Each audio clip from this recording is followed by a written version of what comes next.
My name is Cecil Weston, and I've been growing giant pumpkins since 2010.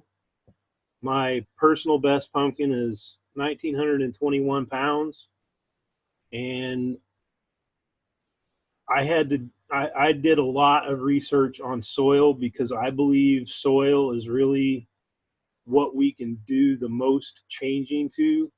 And if you get it perfect, I believe these giants will really uh, grow. So today we're going to talk about how the soil holds the nutrients. We're going to try to understand how nutrient is, what makes the nutrients available. And I'm going to try to illustrate why balancing the soil is important.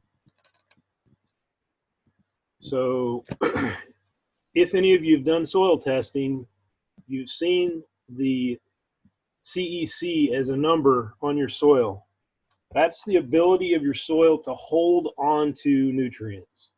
And the way that it happens is through electrical charges. The CECs are negatively charged ions, and they attract positive ions.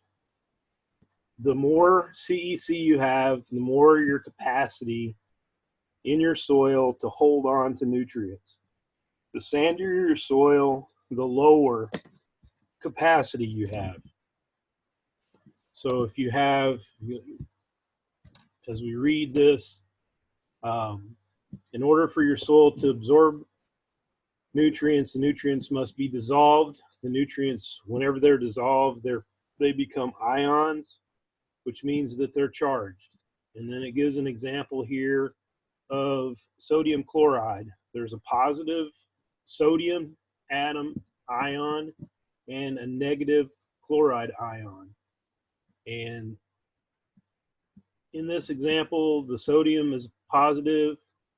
It's called a cation, which is what the CEC is called, is the cation exchange capacity. And the chloride is a negative charge, which is an anion. And it's an opposite. Opposites attract to each other and likes of repel. That's important, and we'll talk about that quite a bit tonight. Nutrients in the ionic form can be attracted to any opposite charge present in the soil. Soil is made up of many components, and the significant percentage of most soil is clay. There is portions of our growing that have a lot more sand. So ideally, you would want something that would have higher CEC in order to be able to contain the nutrients that we need. You can add organic matter, and it usually, in normal soils, it's at a very low percentage, sometimes as low as 2%. Both by adding organic matter and clay, you can raise your CEC. And at the same time, that will repel anions. So this gives some examples of calcium is a plus, magnesium is a plus, NH is ammonia, I believe, and Na is salts, and K is potassium. And as you can see, the sandy soil is unable to hold many of the nutrients that we add. This is the reason that I add organic matter, not necessarily for nutrition, but to raise the soil's ability to hold the nutrients I'm adding and raise my CEC. Organic matter also increases the soil's ability to hold the moisture and increases aeration and decreases compaction, all of which are traits that I desire. And I got this clip and a lot of these words from Spectrum Analytics. They have a wonderful library about all kinds of things growing. I suggest everybody go to their library and browse and read and read and read. You will learn a lot of things from this, and there is scientific stuff, but it's in understandable terminologies. So we've talked about organic matter, a lot of times people will say something is they're adding organic matter, but they're really adding organic material. What's the difference between organic material and organic matter? Organic material is anything that was alive and is now or on the soil. Before it can become organic matter, it must be completely decomposed and turned into humus. Humus is organic matter that has been converted into by microorganisms into a resistant state of decomposition. So basically, if it resembles anything besides dirt, it is organic material. It's not organic matter. And if you I add humic acid every year, which is also called humates. There are different levels, different grades, if you will, of humic acid. The one that I like to use is Greensmith's. I've used other ones. It's it's a lignite. It's really almost a low-grade coal, but it's completely humus. So it adds carbon, it raises your CEC, and it aids in the ability to hang on and move nutrients through your plant. We have had lots of discussions over the last probably 5 or 6 years about adding biochar. I really haven't found any studies that I thought made a difference. It's kind of expensive, and I believe a lot of people are trying to make their own. The way that it's created is by burning without oxygen. So to create your own, I don't know if you can really totally and completely emulate how it should be made in order to be beneficial. So, and then I give some examples of organic material, which would be unfinished compost, resembling something other than dirt, raw manure, cover crops, straw, hay, leaves, peat. These are things that everybody adds. I add them. But if you add too much, you can get a negative impact on your plant growth because of these conditions. The decaying matter competes with the plant's use of available nitrogen. In order for that organic material to decay, it has to use nitrogen, and it will use the nitrogen, and your plant won't have enough. Now, as the cycle continues, it'll become more available as it breaks down the organic material. So if you have enough nitrogen, then it's not necessarily a bad thing. But I've seen people over and over and over again add way too much organic material, and their plants suffer because they don't have enough nitrogen. You need to add more if you're not getting good plant growth, especially if you have high organics that you're adding. I've also seen people that whenever they add too much, it gets too wet. And when it gets too wet, you usually get a anaerobic situation where it starts smelling, it's decaying, but it's not getting enough air, and that's causing, in my opinion, the stink is bad. You're getting the negative, the bad microorganisms are generating and getting too many of them in your patch, and they can cause you problems. The other thing I see a lot of people doing is adding manure. If you add manure, it can have a lot of organic material in it, but it's also typically very high in salts and urea. And it can be very high in phosphorus and sometimes other things too, like potassium. If your phosphorus gets too high, it takes years to lower it. It doesn't move in soil. It's something that I try to when I'm helping people understand their soil, you gotta back off on the phosphorus, because if the phosphorus is too high, you're locking things up. And we'll talk about that a little bit later. So now we'll go into how pH affects nutrient availability. The pumpkins will grow anywhere from about 5.5 to somewhere close to 8. But you don't just want to grow them, you want them to thrive. And if you get the pH somewhere between 6.5 and 7, that's the band, if you look, where almost it's the perfect band of where all of the nutrients are the most available. You'll see as the pH goes down, magnesium's less available, calcium's less available. As the pH goes up, all of your micronutrients, except for molybdenum, are less available the higher the pH you go. So typically I try to target between 6.8 and 6.9. But pH is kind of like one of those things that if your soil is naturally, whatever your soil naturally pH is, it's going to try to rebound to that. So you just, it takes a long time to actually get it to change and stay. So it's not a one time put some lime on or one time put some sulfur in.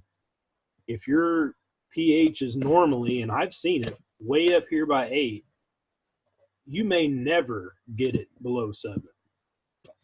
So you just got to learn your soil and how it's available. And if you've got a pH of 8, you may have to add micronutrients through the year.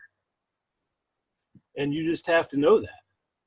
There's a lot of really, really great growers that target 7.5 because at the higher pHs, a lot of the diseases can't thrive. So what they do is they target 7.5 and they supply micronutrients. There's absolutely nothing wrong with that way of growing, as long as you know that you have to supply these micronutrients continually, because they're not going to be available at a higher pH. So that's the availability of pH. So we've talked about how to increase the soil's capacity to hold nutrients and how pH affects the availability of the nutrients, but I really wanted this presentation to focus on is how they interact and why I believe balancing them out is the key to growing giant pumpkins. So I attended a OVGPG seminar in 2015 where Matt Brungard had just grown a 1,900 plus pound pumpkin, and he did a lot of study on soil, and I was studying soil at the time, trying to understand it, trying to wrap my head around it.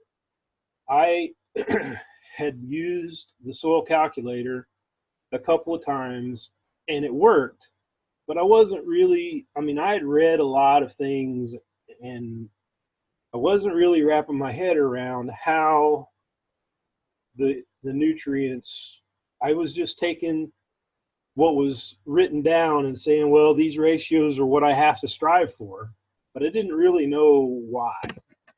Whenever he showed us this chart, it made the most sense to me and it actually clicked.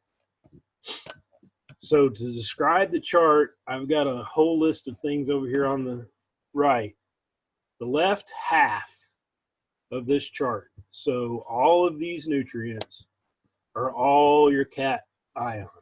They're all your positive charged nutrients. All right, and the top portion is your macronutrients, and the bottom portion are your micronutrients. And that goes this way too on your anions. This whole right side is your anions. So in order for the interactions between the symbiotic interactions between your cation macros and your anion micros work together. And the same thing for your cation micros work together with your anion macros. So, and if side to side, because this is the positive side and this is the negative side, they work against each other. So this particular chart really kind of drug it home to me is if I knew that I needed the calcium and the boron to be in sync with each other, but this made it click. I was like, oh. And the same thing with the boron and the potassium. Those work together. And if those are not in sync, then you won't get the best out of what you're doing. So looking at the chart, and just to, I even put over here on the chart in case people don't know what the scientific abbreviation for each one of the nutrients is. I put it over here for you. So to put it all together, there's a finite amount of space in your CEC. There's only so much stuff that can happen that you can hold on to. You could put down 10,000 pounds of something. If your soil can only hold on to 1,000 pounds of it, the rest of it is going to be washed away, or it's going to tie to each other because of the positive and negative. So like if you put down, 10,000 pounds of calcium, it's got a negative charge because it's got a positive charge because it's drawn to the cation, which is negatively charged. But all of these things over here also have negative charges, so they'll tie to each other. So the calcium will lock up all of your nitrogen, all of your sulfur, all of your chloride, all of your boron, all of your silicon, all of your molybdenum, because there's so much of it. And the way that the electrical charges tie to each other, they bond, and then you can't use them. So I made an example down here is if there's too much of one nutrient in a section, it takes up too much room in that section. So you can only fit so much calcium, magnesium, potassium, salts. Believe it or not, you need salt and ammonia in this section. Now the section shows that it's the same size on all of these, and they're not. The micros are smaller, but in order to kind of make it easier to understand, it seemed like it was the best way to do it is just make it like a pie.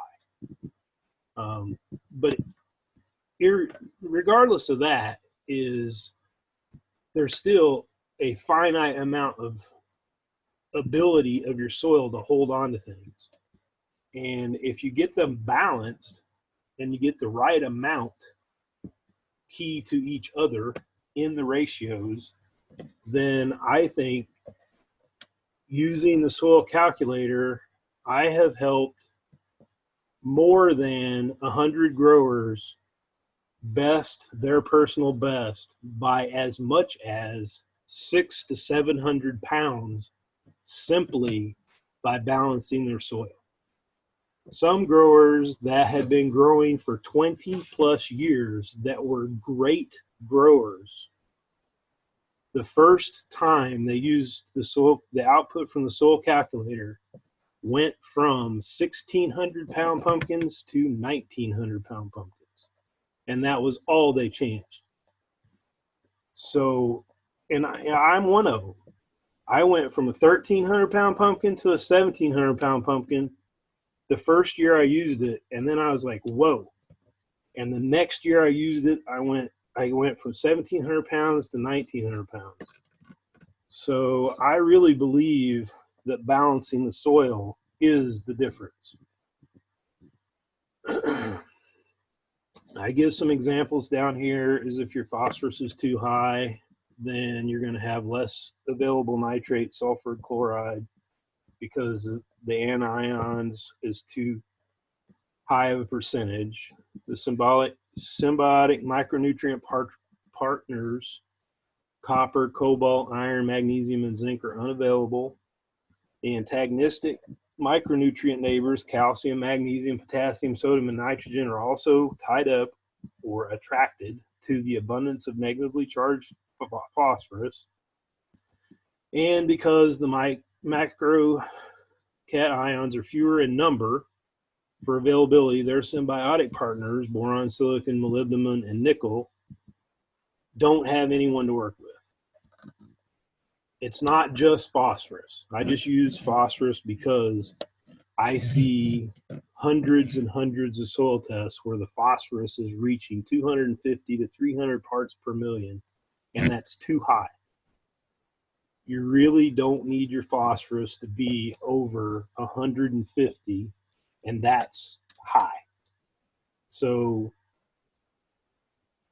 be cautious whenever you're adding things with phosphorus.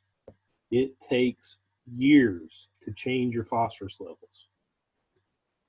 And then I throw out the relationships that are listed in the soil calculator that Brian Langley made.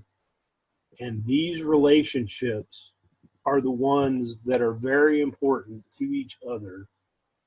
And if you go back up to the chart, then you can see they're either in the same family, which is like calcium, magnesium, calcium, potassium, or they're across from each other, either side to side or catty quarter, diagonal to diagonal. And you can work out, look at, and examine how these ratios would work together or need to be balanced to each other so that they don't work against each other. So basically that's what I've got to talk about, and I'm going to open up the floor and everybody can ask me questions, and I'll do the best that I can to try to answer the questions. Again, I'm going to make this available in a PDF form so anybody can have it that they want it. What I'm going to do right real quick though is I'm going to get out of here so I can save this recording, and I'll be right back.